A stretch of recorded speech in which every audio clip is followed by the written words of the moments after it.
මේ දවස් ටිකේ මහන්සි වෙලා වැඩ කරලා ගණන් වලට එකක් ගමුද? එහෙනම් මේ වීඩියෝ එක ඉවර වෙනකන් ඔයා අනිවාර්යෙන් බලන්න ඕන. ඉතින් මම මේ වීඩියෝ එක අරන් එන්නේ මේ පාරේ ඕලෙවල් කරාගෙන ඉන්න අපේ නංගිලා මල්ලා වෙනුවෙන්. මේ දවස් කීපය ඇතුළත උපරිම විදිහට වැඩ කරලා අපි ගණන් වලට ඒකක් ගන්න කොහොමද කියලා තමයි මේ වීඩියෝ එකෙන් මම ඔයාලට කියලා දෙන්න යන්නේ. ඉතින් ඔයා ඉන්නේ C මට්ටමක හරි B මට්ටමක හරි නම් ඔයාලට අනිවාර්යයෙන්ම A මට්ටමක් දක්වා යන්න පුළුවන්. සහ ඔයාලා ඉන්නේ ඊටත් වඩා පහළ ග්‍රේඩ් එක නම් ඔයාලගේ මට්ටම තව චුට්ටක් වැඩි කරගෙන ඔයාලගේ ලකුණු තව චුට්ටක් වැඩි කරගන්න පුළුවන්. ඉතින් මම මේ කියලා දෙන යන ක්‍රමය ඔයාලා අනිවාර්යයෙන්ම කරන්න ඕන. මේ දවස් කිහිපය ඇතුළත ඔයාලට හොඳ රිසල්ට් එකක් ගන්න පුළුවන්. අනිවාර්යයෙන්ම ඔයා B එක ඉන්න කෙනෙක් නම් C එක ඉන්න කෙනෙක් නම් ඔයාලට ඒකක් දක්වාම යන්න පුළුවන්. එහෙනම් අපි යමු වීඩියෝ එකට.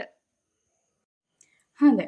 ඔයාලා මුලින්ම කරන්න ඕන ඔයාලා දන්න දේවල් සහ ඔයාලා නොදන්න දේවල් ඔයාලා තනි කොලයකට ගන්න ඕන. තනි කොලයකට කියලා මම දැන් අදහස් කරන්නේ ඔයාලා මේවා එකම තැනකට ගන්න ඕන. ඔයාලා මුලින්ම ෆෘට්ස් කැප් කොලයක් හරි නැත්නම් මොකක් හරි කොලයක් අරගෙන ඔයාලගේ ගණන් අච්චු පොතේ තියෙන දේවල්. ඒ කියන්නේ ගණන් හදන්න අත්‍යවශ්‍ය දේවල්. ඒ ටික ඔයාලා එක තැනකට ගන්න ඕන. මම ඒ වගේ ඔයාලට උදාහරණයක් පෙන්නන්න ඕන හින්දා මෙහෙම අරගෙන තියෙනවා.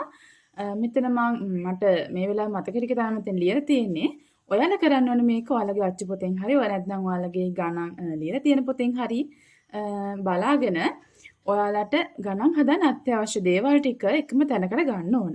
ඔයාලා මේ ටික විතරක් නෙවෙයි ඔයාලා ඔයාලගේ පොතේ තියෙන හැම දෙයක්ම ලොකු වෙලාවක් යන්නේ නැහැ මේකට. ඕනනම් පැය දෙක තුනක් යයි. 10 වසරයි 11 වසරයි පොතේ තියෙන ඔක්කොම ටික ඔයාලා තනි කොලයකට ගන්න ඕන.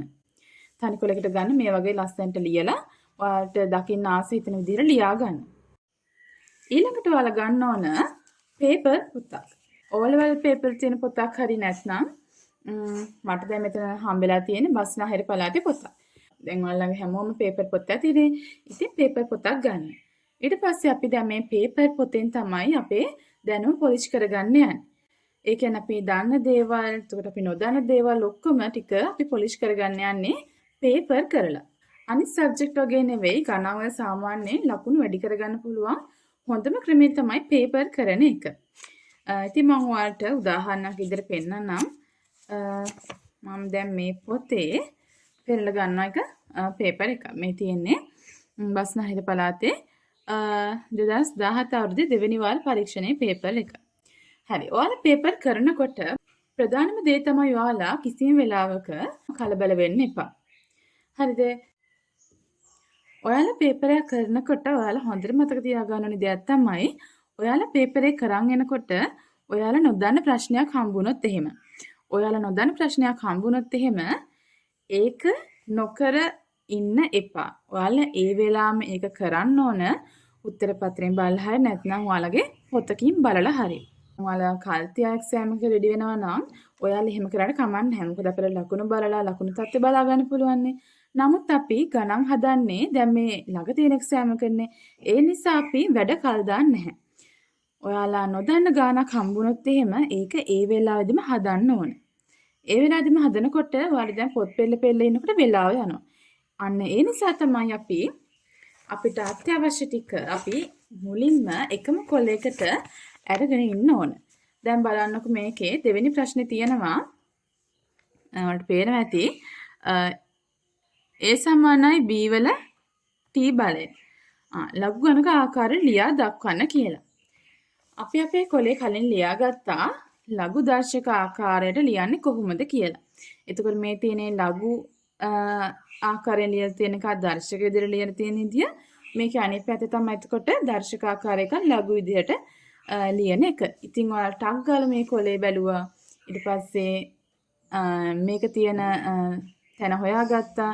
ඊට පස්සේ ඔයාලා මේක බලාගෙන මේ දෙවෙනි ප්‍රශ්නේ ටක් ගාලා හැදුවා. එතකොට ඔයාලට කාලය යන්නේ නැහැ. එතකොට පොත් පෙළ ගියාම ඔයාලට එපා වෙනවා මේක කරන එක. ඒ නිසා ඔයාලට මේ ක්‍රමේ ගොඩක් පහසු වෙනවා සහ ඔයාලට ආස හිතෙනවා. සහ ඔයාලා දැන් මේක නිතර බලනකොට ඔයාලට මේ ගණනට අවශ්‍ය නොවුනත් මේ වගේ දෙයක් උනත් ඔයාලට නිතර බලනකොට මතක හිටිනවා. දැන් මේ කොලේ පෙරලා යනකොට ඔයාලා නිතර ඔයාලගේ ඇස් වලට මේක පේනවනේ. එතකොට ඔයාලට නිතර මේක ඔළුවට ගිහිල්ලා ඔයාලගේ මතකයේ රැඳීමේ සම්භාවිතාවය වැඩි. තව ප්‍රධාන දෙයක් තමයි ඔයාලා මේ දවස් ටිකේ පේපර්ස් කරනකොට ව්‍යුහගත රචනා ප්‍රශ්න එතනම කරන්න වග බලා ගන්න ඕන. පේපර් පොතක් තියෙනවා නම් ඔයාලා ළඟ ව්‍යුහගත රචනා ප්‍රශ්න ඒ දීලා තියෙන ඉඩේම කරන්න. මොකද අපිට ඕනල් පේපර් එකේදී අපි දීලා තියෙන ඉඩේම කරන්න පුරුදු වෙලා යන්න ඕන. ඔයාලා වෙනම කොලවල මේ ගණන් හදන්න ගියාම ඔයාලා අනවශ්‍ය පියවරවල් ලියලා ගණන ලොක් කරගන්නවා. එතකොට ඒ විදිහට ඔයාලට ඇත්තටම පේපරේ ලියන්න ඉඩ මදි. ඒ නිසා ඔයාලා ව්‍යුහගත රචනා ප්‍රශ්න ඒ ස්ථානෙම කරලා ප්‍රැක්ටිස් කරලා තමයි විභාගයට යන්න ඕන. ඊළඟට අපි ගණිතයේ දෙවෙනි පත්‍රයට ගියොත් එහෙම ඔයාලට ගණිතයේ දෙවෙනි පත්‍රයේ ගෙදරින් අරන් යන්න පුළුවන් ගණන් වර්ග ටිකක් තියෙනවා. ගෙදරින් අරන් යන්න පුළුවන් ගණන් වර්ග කියලා කියන්නේ අපිට මේවා නිතර ප්‍රැක්ටිස් කරලා ගියාම එකම විදිහේ ප්‍රශ්න තමයි නිතරම අහන්නේ. එකක් දෙකක් ඔයාලට කරගන්න බැරි වුණත් ඔයාලට ඒ ප්‍රශ්නේ බොහෝ දුරට කරගන්න පුළුවන් මේ ප්‍රශ්න ගෙදරින් ප්‍රැක්ටිස් කරලා ගියාම හොඳට. උදාහරණයක් විදිහට මෙන්න මේ ප්‍රස්ථාර ගණන්. ප්‍රස්ථාර ගණන් ඔයාලා දැකලා ඇති. ඔයාලා පේපර්ස් කරලා තියෙනවා නම් ගොඩක් අවුරුදු වල එකම ප්‍රශ්න ටික වෙනස් ආකාරයෙන් තමයි අහලා තියෙන්නේ. එතකොට ඔයාලා අවුරුදු ගානක ප්‍රස්ථාර ගාන ප්‍රැක්ටිස් කරලා ගියොත් එහෙම ඔයාලට මේ ගාන ලේසියෙන්ම හදා ගන්න පුළුවන්. නැත්නම් ඔයාලා කිසිම පේපරයක් කරන්නේ නැතුව එකපාරටම එක්සෑම් එකට ගියොත් එහෙම ඔයාලා මේ වගේ ප්‍රස්ථාර ගණන් දැක්කොත් එහෙම ඔයාලා කලබල වෙලා ඔයාලට දන්න දෙයක්වත් කරගන්න බැරි වෙනවා. මේ වගේ ප්‍රස්ථාර ගණන් ප්‍රැක්ටිස් කරලා ගියාම හරිම ලේසියෙන් ගාන හදා ගන්න පුළුවන්. ඔයාලා ප්‍රස්ථාර ගණන් එතකොට ඔයාලා දැකලා ඉතින් පොලි ප්‍රතිශත ගණන්. පොලි ප්‍රතිශත ගන්නොත් එක ආකාරයේ එක අවුරුදු වල අහලා තියෙනවා. එතකොට ඔයාලා මේ අහලා තියෙන ආකාර ටික ප්‍රැක්ටිස් කරලා ගියොත් එහෙම ඔයාලට කලබල නොවි ඒ දීලා තියෙන දත්ත ආදේශ කරලා ඒ ගණන් හදන්න පුළුවන් ලේසියෙන්ම. ඒ වගේම තමයි මේ අර පන්ති ප්‍රාන්තර ගණන්. මධ්‍යහන හොයන් තියෙන්නේ. අන්න ඒ වගේ ගණනොත් එහෙමයි. මේ වගේ වගු ගහලා චුට්ටක් ලොකු කොටසක් කරන්න තියෙනවා. හැබැයි ගොඩක් සංකීර්ණ නැහැ. ඔයාලගේ සුළු කිරීම හොඳට තියෙනවා නම් ඔයාලට ලේසියෙන් ලකුණු ගන්න පුළුවන් ප්‍රශ්නයක් තමයි මෙන්න මේ පන්ති ප්‍රාන්තර මධ්‍යහන හොයන ආශ්‍රිත ගණන්. තව ගණන් જાතියක් තමයි මෙන්න මේ කුලක කියන ගණන් જાතිය. ඔයාලට මේවත් අවුරුදු ගානක පේපර්ස් කරලා ගිහිල්ලා ප්‍රැක්ටිස් කරලා ගියොත් එහෙම මේ ගණනොත් ලේසියෙන් හදා ගන්න පුළුවන්. අනිත් ප්‍රධානම දේ තමයි ඔයාලා සාධනය කිරීමේ ගණන් දැක්කහම කලබල වෙන්න යන්න එපා. ඔයාලා ගානක් දැක්කහම මේ ගාන පියවරෙන් පියවරට මුලින්ම බලන්න ඕන. මුලින්ම ප්‍රශ්න කියවලා ඉන්න ඕන. ප්‍රශ්න කියවලා ඊට පස්සේ ඔයාලගේ රූප සටහන බලලා ඔයාලා ගාන මුලින්ම අඳුනගෙන ඉන්න ඕන. රූප සටහන දැක්ක පමණින් ඔයාලා ගාන දැකලා බය වෙලා මේක නම් මට හදාගන්න බැරි වෙයි කියලා හිතන්න එපා. මොකද සාමාන්‍ය සංකීර්ණ අය වගේ පෙරුණාට සමහර ගණන් තියෙන ඒවා ලේසියෙන් හදාගන්න පුළුවන්. දැන් ඔයාලට මේ සාධනය කිරීමේ ගණන් වගේ ගෙදරින් ප්‍රැක්ටිස් කරනකොට අපි අර ලියාගත්ත කොලේ වලට අනිවාර්යෙන්ම වැදගත් වෙනවා.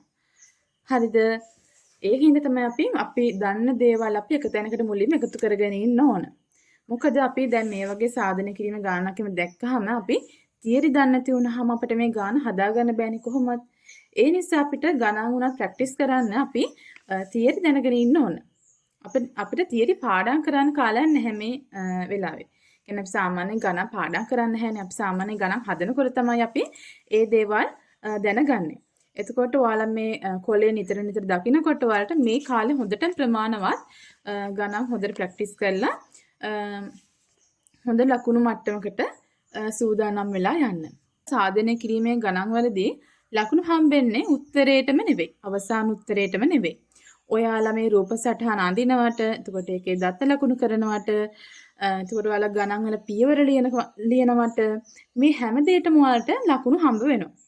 අවසාන උත්තරේට හම්බෙන්නේ පොඩි ලකුණු ප්‍රමාණයක්. එතකොට ඔයාලා ගානේ රූප සටහන ඇඳලා තිබ්බත් ඔයාලට මෙතනදී ඔයාලා ලකුණු කිහිපයක් එකතු කරගෙන තමයි තියෙන්නේ.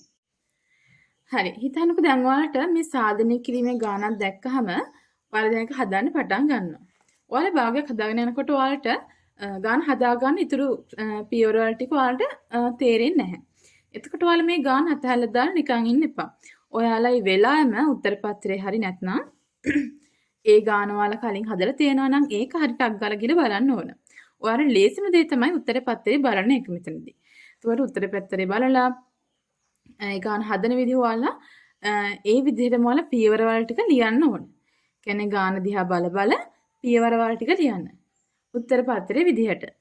ඉතින් ඔයාලා මේක හදන්න නැතුව වෙන ගානකට යනවා කියලා කියන ඔයාලට මේක ආයේ හදන්න වෙන්නෙම නෑනේ මේ කාලය ඇතුළත. ඒ නිසා ඔයාලා කිසිම ගානක් හදන්න නැතුව ඉස්සරහට යන්න එපා. මොකද අපි දන්නේ ඔයාලට මේ පරිභාගදී මේ ප්‍රශ්නේ આવුත් එහෙම. ඒ නිසා ඔයාලා හැමතිස්සෙම ඔයාලා නොදන්න දෙයක් නම් ටක් ගාලා උත්තර පත්‍රයෙන් බලලා ඒ ගන්න එතනදිම හදන්න. මොකද අපිට තියෙන්නේ පුංචි කාලයනේ. ඒ හින්දා අපිට ඒ පුංචි කාලේ අපි උපරිම වැඩක් ගන්න තමයි දැන් උත්සාහ කරන්න ඕන. ඒ වගේම තමයි ඔයාලගේ ටයිමින් හදා ගන්නත් විභාගේ කිට්ටු වෙලා ටයිම් තියලා සම්පූර්ණ පේපර් දෙක තුනක් එහෙම කරලා විභාගෙට යන්න. ඉතින් මේ දවස් ටික ඔයාලා පුළුවන් උපරිමයෙන් පේපර්ස් කරන්න, පේපර්ස් එක දිගට කරගෙන යන්න. ඔයාලා පුළුවන් දවසකට පේපර්ස් 3ක්වත් කරන්න බලන්න. මොකද පේපර්ස් කරන තරමට ඔයාලගේ දැනුම පොලිෂ් වෙනවා. එතකොට ඔයාලා නොදන්න දේවල් වලට ඉගෙන ගන්න හම්බෙනවා. ඒවා නිතර නිතර කරනකොට ඔයාලට නැවත නැවත මතක් කරන්න ඕනේ නැහැ. මොකද ඔයා කලින් කරලා තියෙනවා නම් ඔයාලට අග්ගාල එක මතක් වෙනවා. සහ අපි අර හදාගත්ත කොලේ වැඩි වාර ගන්නක් පෙරලනකොට ඔයාලට ලියලා තියෙන හැමදේම වගේ මතක හිටිනවා. ඒක වල ලොකු ප්‍රයෝජනයක් වෙයි. ඔයාලා මේ විදිහට ඔයාලගේ දැනුම එකම තැනකට අරන් හිටියොත්. ඔයාලා පේපර්ස් කරන්න කලින් මුලින්ම කරන්න ඕනේ එහෙනම් ඔයාලා කොල ටිකක් අරගෙන ඔයාලා දන්න දේවල් එකම තැනකට ගන්න. ඒක හරි පිළිවෙලට කරන්න. මොකද ඒක අර තැනින් තැන ලියලා කටුවට ලියලා එහෙම කරන්න එපා. මොකද එතකොට ඔයාලට කොච්චර බැලුවත් ඒක පේන්නේත් නැහැ සමහරක් වෙලාවට ලියලා තියෙන එක. ඒ නිසා පිළිවෙලට ලියාගෙන පේපර් කරනකොට ඒක පිළිවෙලට බලන්න, කොලේ ලස්සන තියාගන්න. එහෙනම් ඉතින් ඔයාලා දිගටම පේපර්ස් කරන්න. නොදන්න දෙයක් තියෙනවා නම් ඒ වෙලාවෙදිම බලලා ලියා ගන්න. සාධනය කිරීම ගණන් තියෙනවා නම් ඒවට බය වෙන්න එපා. රූප සටහන අඳින දත ලකුණු කරන්න. එහෙනම් ඉතින් ඔයාලා මේ විදිහට ප්‍රැක්ටිස් කරගෙන යන්න. මේ දවස් කිහිපය ඇතුළත ඔයාලට අනිවාර්යයෙන්ම හොඳම ලකුණකට යන්න පුළුවන්. ඔයාලා ආසාවෙන් මේ වැඩේ කරන්න. එහෙනම් ඉතින් මම අදට වීඩියෝ එකෙන් සමුගන්නවා. මම ආයෙත් ඔයාලට ප්‍රයෝජනවත් වෙන අලුත් වීඩියෝ එකක් අරගෙන එන්න. එහෙනම් ඔයාලා හැමෝම සතුටින් පරිස්සමෙන් ඉන්න. හොඳට වැඩ කරන්න.